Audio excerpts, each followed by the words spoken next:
शिवाय नमस्तुभ्यम। आप सभी का हमारे चैनल कथा सागर में स्वागत है। हम सभी को एक लोटा जल तो मंदिर में ज़रूर समर्पित करना चाहिए।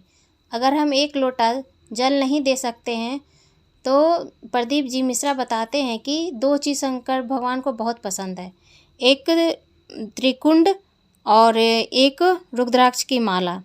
अगर हम जल नहीं समर्पित कर सकते हैं तो कम से कम हमें रुद्राक्ष की माला तो गले में ज़रूर पहननी चाहिए और त्रिकुंड ज़रूर लगाना चाहिए। अगर हम ये भी नहीं कर सकते तो हमें पंचाक्षर मंत्र ज़रूर बोलना चाहिए या श्री शिवाय नमस्तुभ्यम।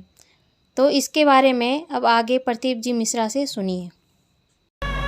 अब देखिएगा महाराज, शिव महापुराण की कथा कितना सुंदर वर्णन कर रही है कि एक लोटा पानी का फल क्या है। माताओं जरा आप ध्यान दीजिएगा। हाँ, कई लोग कहते हैं गुरुजी आप पुरुषों को तो कहते ही नहीं हो कि एक लोटा पानी चढ़ाओ, कि पुरुष लोग मंदिर जाएं, कि पुरुष लोग भगवान शंकर का आराधना करें, पूजन करें। मेरा आप सबसे निवेदन है, इस व्यासपीठ से हमने कभी ये नहीं कहा कि माताओं आप जल चढ़ाओ, कि पुरुष आप जल चढ़ाओ। हम तो निवेदन सबके लिए करते हैं कि आप सब मिलकर, गला पकड़ रहा है बाबू, आप सब मिलकर आप शिव की आराधना करिए। आप सब मिलकर भगवान शंकर का आराधना करें। एक लोटा पानी, चाहे पुरुष हो, चाहे स्त्री हो, चाहे बच्चे हो, चाहे युवान हो, चाहे बड़े हो, वो जल शिव को समर्पित करें, शंकर को चढ़ाएं।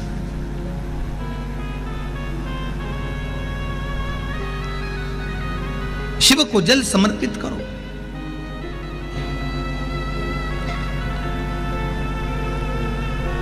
शंकर को जल चढ़ाइए। उसका फल क्या है? महाराज शिव जी की कुछ चीजें बड़ी प्रिय है। एक भस्म का त्रिपुंड, एक गले में रुद्राक्ष की, जम के बोलिए, माला। और अगर रुद्राक्ष की माला नहीं भी हो तो एक रुद्राक्ष आपके गले में हो, एक रुद्राक्ष।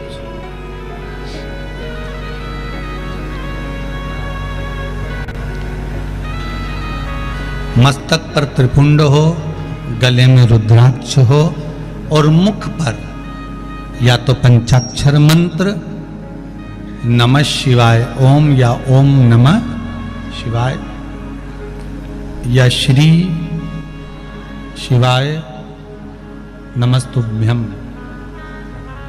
फिर से बोलिए, श्री शिवाय नमस्तुभ्यम, श्री शिवाय नमस्तुभ्यम। पंचाक्षर मंत्र या शिव महापुराण का मूल मंत्र आप उसका स्मरण कर लें। कितनी विशेष महत्वता है इन मंत्रों की।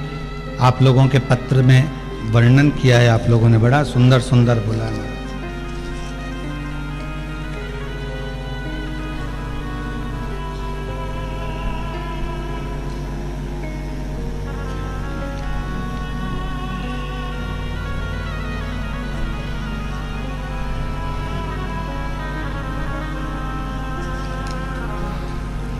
कोई विद्या दीपक जी रघुवंशी हैं, जहां कहीं बैठे हो हाथ हिलाइएगा जरा। विद्या दीपक जी रघुवंशी ने लिखा है, गुरुदेव कहीं बैठे हैं जिन्होंने पत्र लिखा है, विद्या दीपक जी रघुवंशी।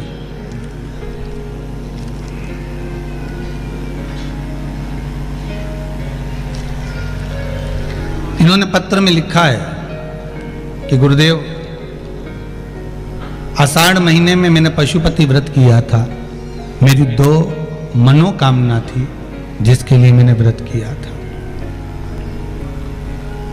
एक पति का रिटायरमेंट था 30 सितंबर का, और रिटायरमेंट हो गया। पर मेरे पति ने एक बात कह दी थी कि व्रत का फल जब मानूं कि वापिस अगर जिस जगह पर मैं जॉब कर रहा था उसी जगह पर अगर तेरे भोलेनाथ पशुपति व्रत तू कर रही है उस जगह पर मुझे वापस नौकरी मिल जाए। अब ये परीक्षा भी बड़ी विचित्र है साहब कि जब रिटायरमेंट हो गया तो अब नौकरी मिलना भी कठिन है। पर भेरू तो भेरू, अब पक्के अब तो महाराज।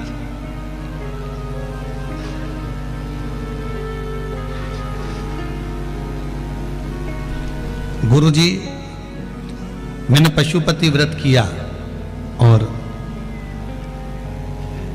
3 महीने के बाद दीपावली के दिन रूप चौदस की हम पूजन कर रहे थे और पूजा स्थान से उठे और मोबाइल पर व्हाट्सएप पर इनका वापस ज्वाइनिंग लेटर आ गया कि 6 महीने की नौकरी वापस मिलती है। ये पत्र है।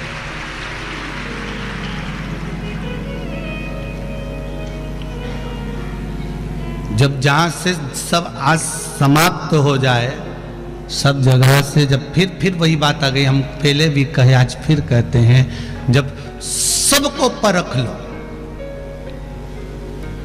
हर जगह से जब परख लिए जाओ और सबको परख लिया जाए और अंत में जब कहीं और ठिकाना नहीं मिले, तब आखिरी में देव अधिदेव महादेव को जरूर पकड़ लेना, वो सारे ठिकाने मिला।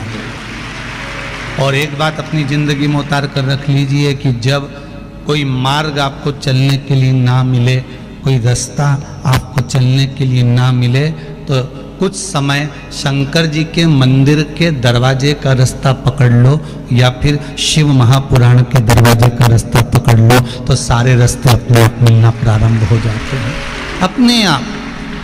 हम आपसे कहेंगे कि अगर आपके खरगोन में शिव महापुराण की कथा हो रही है, भले आसपास के गांव के लोग कथा श्रवण करने इतनी संख्या में आप लोग आ रहे हो, और हमारा आपसे निवेदन रहेगा कि 2 कदम भी चलकर आप शिव महापुराण की कथा में पहुंच रहे हो, 2 कदम चलकर शंकर के चरणारविंद की ओर पहुंच रहे हो, तो ये विश्वास मानकर चलना कि आप सही मार्ग पर, अगर भगवान के मार्ग पर चल लिए हो, तो जितने मार्ग तुम्हारे बंद थे भगवान उन मार्गों को खोल जरूर देगा, ये पक्का है। उन मार्गों को खोलने की जवाबदारी उसकी है। गीता जी में भी कई जगह पर बड़े बड़े कैलेंडर में छपा हुआ रहता है, तू मेरे पथ पर चलकर तो देख तेरे मार्ग सुलभ ना कर दूं तो कहना, तू मेरे लिए खर्च कर कर तो देख तेरे लिए भंडार ना खोल दूं तो कहना, तू मेरे दरवाजे पर हैं, गलत मार्ग की ओर जा रहे हैं और व्यसन में डूब रहे हैं, या व्यसन की ओर जा रहे हैं, या वेश्यावृत्ति में, या मदिरापान में, या जुए में, या मांसाहार में, या गलत संगत में बच्चे पढ़ रहे हैं, उस जगह पर भी तिल्ली को पीस कर शिव का लेपन कर कर फिर जल का समर्पण कर सकते हैं। और जरूरी नहीं है कि ये मंदिर में जाकर करें, आप अपने घर में भी कर सकते हैं। उससे भी परिवार में स्नेह बढ़ता है, संगत जो गलत हो रही है उसे छूट जाता है। आप लोग रोज जो शिव जी को जल चढ़ाने जाते हैं, शंकर भगवान को जल चढ़ाते हो, प्रतिदिन शिव मंदिर में जाते हो, तो भगवान शंकर को जब जल समर्पित करते हो तो ये शिव जी का विशेष ही तो है प्रतिदिन।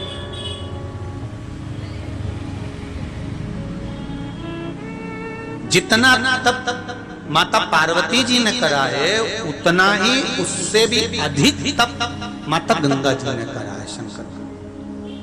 दोनों बहनें, दोनों का स्नेह शिव जी के प्रति, पार्वती जी भी शंकर भगवान को स्नेह करती और गंगा जी भी भगवान शंकर को स्नेह करती। पार्वती जी भी भगवान शंकर को पति बनाना चाहती हैं और माता गंगा भी भगवान शंकर को पति बनाना चाहती है। पर गंगा जी के पति बनाने में पार्वती जी को मालूम पड़ा कि गंगा जी भगवान शंकर को पति बनाना चाहती हैं और मेरी सगी बहन है गंगा और ऐसा चाहती है, तो पार्वती जी ने थोड़ा सा अपनी सहेली से कहा कि कोई संत पर जल डाल देने से वो संत प्रसन्न हो जाते हैं, वर दे जाते हैं। तब गंगा जी ने सुन लिया और गंगा जी ने 1 लोटा जल दुर्वासा बाबा पर डाल दिया। क्रोध में आ गए, श्राप दे दिया कि तुम मृत्यु लोक में स्त्री के रूप में नहीं रहोगी, जल के रूप में रहोगी। तो वो गंगा जल, गंगा बहुत रोई, बहुत।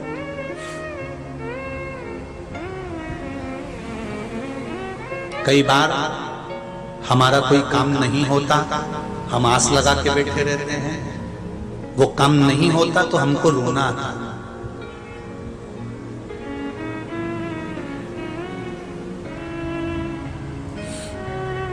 पर उस काम को यदि हम भगवान को समर्पित कर दें कि नहीं काम नहीं हुआ ना, भगवान को समर्पित कर दो, भोलेनाथ जी।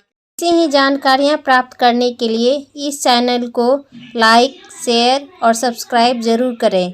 ओम शिवाय नमस्तुभ्यम।